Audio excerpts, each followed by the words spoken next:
رب ذوالجلال رحمان بھی ہے، رحیم بھی ہے، کریم بھی ہے، غفار و ستار و قہار و جبار بھی ہے۔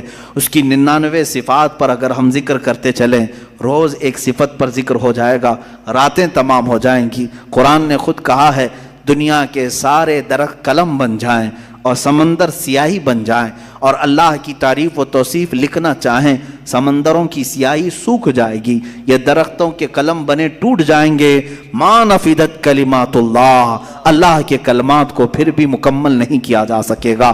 یہ ہماری چھوٹی سی زبان اور تمہارے چھوٹے سے کان کہاں ان تمام کلمات کو سن سکیں گے یا کہہ سکیں گے، مگر ہم اتنا ضرور جانتے ہیں کہ ان تمام سمندروں میں سے ایک قطرہ بھی ہم نے اپنی محفل میں پا لیا تو یہ ہماری زندگی کی معراج ہے۔ اللہ رحمان ہے، یقیناً ہم نے اس کو بسم اللہ میں بھی پڑھا، سورہ فاتحہ میں بھی پڑھا، بلکہ ہم اپنے بچوں کو بھی یہی کہتے ہیں، ماں باپ کو بھی یہی کہتے ہیں۔ اب اس کے رحمان کی صفات دیکھنا ہے، کیسے رحمان کسے کہتے ہیں؟ رحم کرنے والا، رحم کرنے والا، نرمی کا معاملہ کرنے والا لوگوں کے ساتھ، بلکہ اپنی ساری مخلوقات کے ساتھ نرمی کا معاملہ کرنے والا۔ میں دو ہی صفات پر آج گفتگو ختم کر دوں گا، اس کے رحمان ہونے کی اور اس کے قہار ہونے کی، دونوں کے درمیان ہمیں یہ زندگی چلانی ہوگی۔ اللہ رحمان ہے، اس کی جو زندگی یہاں ہمیں دیکھنے کے مظاہر ہیں وہ کیا ہے؟ ماں تم سے جتنی محبت کرتی ہے، کیسے تم رو تو گود میں اٹھا لیتی ہے، تمہارے بہت ساری چیزیں اپنے ہاتھوں سے صاف کرتی ہے، اپنے ہاتھوں سے بنا کر کے کھلاتی ہے، آخر وہ بھی انسان ہے، تم بھی انسان ہو۔ ماں تمہیں اٹھا کر کے اتنا جو پیار کرتی ہے، باپ تمہیں لے کر کے چلتا ہے، تمہارے لیے جوجھتا ہے، محنت کرتا ہے، آخر وہ کیوں مشقتیں اٹھاتا ہے، خون پسینے کی کمائی ایک کر کے لا کر اپنے بچے کو کھلاتا ہے۔ اب سنیں حدیث پاک میں ماں اور باپ کے دلوں میں یہ بچے کی جو محبت ڈالتی جاتی ہے، یہ اللہ کے رحمان صفت کا کچھ حصہ ہوتا ہے۔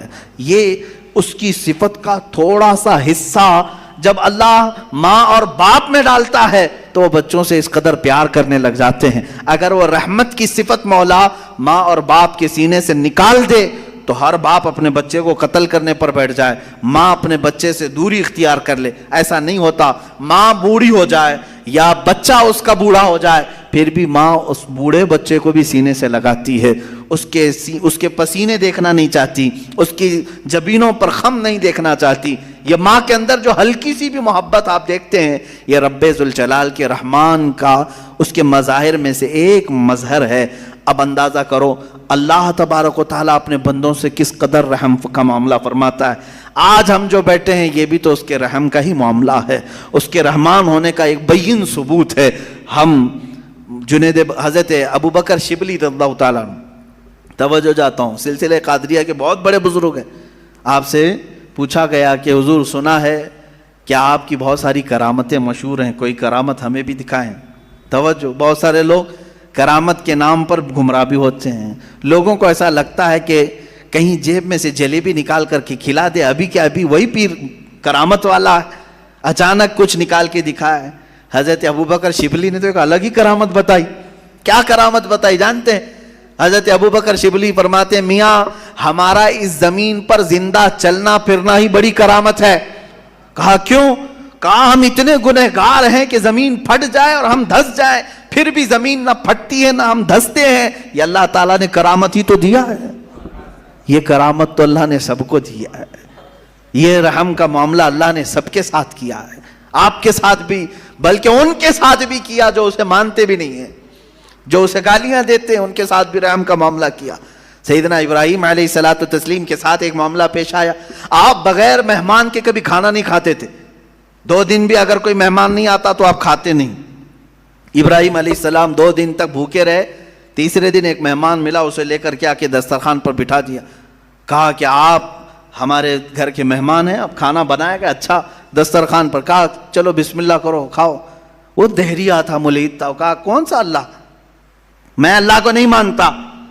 اتنا کہا ابراہیم علیہ السلام کو جلا لایا، آپ نے دسترخوان کھینچ لیا، کہا اٹھو گھر سے نکلو باہر جاؤ۔ دسترخوان پر بیٹھا ہوا تھا، اس کو اٹھا دیا۔ یہ تو شان ہے انبیاء کی، اللہ کے دشمنوں سے دسترخوان شیئر نہیں کرتے، افطار پارٹی والے ہیں، وہ اللہ کے دشمنوں سے دسترخوان شیئر نہیں کرتے، انبیاء کی شان ہے۔ وہ اٹھ کر کے چلا گیا. ہاں یہ ہمارے لیے حکم یہی ہے میرے عزیز. لیکن اللہ رب العزت نے وہی فرمائی ابراہیم علیہ السلام کو. کہا ہے ابراہیم کیوں اٹھا دیا اس کو؟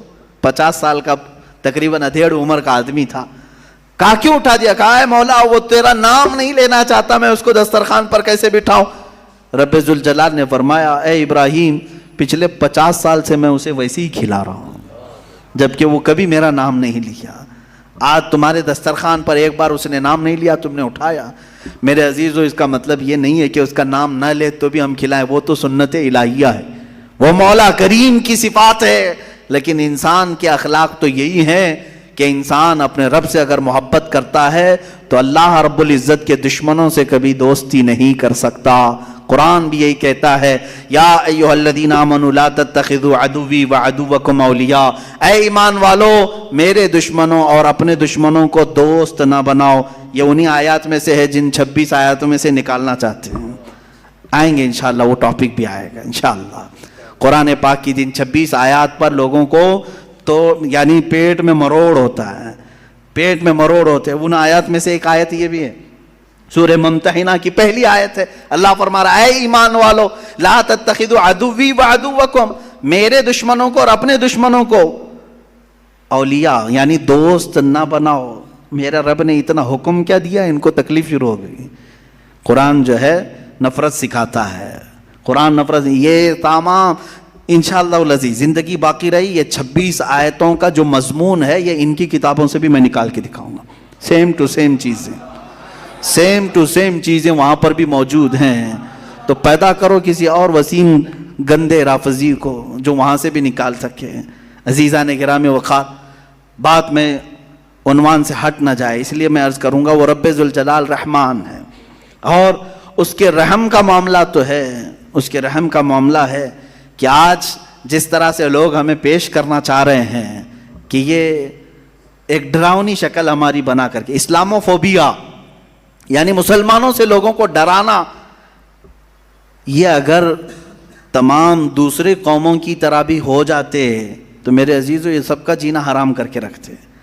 ہمارے ہاں آخرت کا تصور ہے, ہمارے ہاں رب ذوالجلال کو جواب دینے کا تصور ہے, ہمارے ہاں اللہ رب العزت کے دیکھنے کا تصور ہے کہ وہ ہر گھڑی ہمیں دیکھ رہا ہے. یہ تمام تصورات لے کر کے مسلمان جی رہا ہے.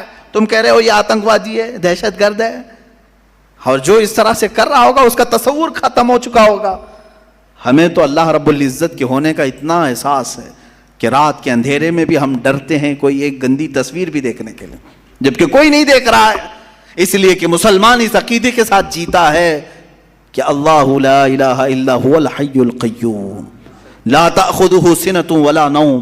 مسلمان اس عقیدے کے ساتھ جیتا ہے وہ اللہ ہے جو حی ہے اور قیوم ہے, اسے نہ اونگ آتی ہے نہ نیند آتی ہے. یعلم خائنۃ الاعین وما تخفی الصدور, تمہاری آنکھوں کی خیانت کو بھی وہ دیکھ رہا ہے, تمہارے دلوں کے گزرنے والے حالات سے بھی وہ واقف ہے.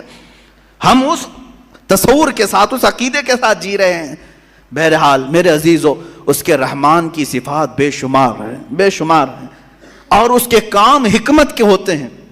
بعض لوگوں کو ایسا لگتا ہے کہ نہیں وہ رحمان ہے, رحمت تو کر رہا ہے, میرے ساتھ تو نہیں ہو رہا ہے, میرے ساتھ تو نہیں ہو رہا ہے, میں تکلیفوں پہ تکلیفیں اٹھاتا ہوں. میرے عزیزو صبر نہیں کرتا انسان اور اس طرح کی باتیں کر جاتا ہے. یہ ایسا ہی گھبرانے والا آدمی ہے جیسے کوئی ٹرین سرنگ میں جائے, ٹنل میں جائے تو کچھ جو باولے لوگ ہوتے ہیں اچھل کود کرنے لگ جاتے ہیں. کبھی ٹرین کا سفر کیا آپ نے؟ اور ٹرین کبھی ٹنل کے اندر جاتی ہے, پہاڑ کے گوفے کے اندر, کیا ہوتا ہے اندھیرا آ جاتا ہے, اندھیرا اتنا اندھیرا آتا ہے تو جو عقل مند ہوگا وہ سیٹ پہ بیٹھا رہے گا, اور جو باولا ہوگا اچھل کود کر رہا ہے اسے ایسا لگتا ہے دنیا کیا سے کیا ہو گئی, ٹرین کہیں کھڈے میں چلی گئی. ایسا نہیں ہے, جو عقل مند ہے وہ بیٹھا رہتا ہے. اگر آپ عقل مند ہیں بیٹھے رہتے ہیں اپنے سیٹ پر, میں پوچھتا ہوں کیوں بیٹھے رہتے ہو, کیوں بیٹھے رہتے ہو؟ اندھیرا ہو گیا, ٹرین گوفے کے اندر چلی گئی ہے. آپ کہیں گے میاں تھوڑی دیر کی بات ہے, یہ ٹرین کا ڈرائیور چلا تو رہا ہے, نکال لے گا, نکالے گا نا.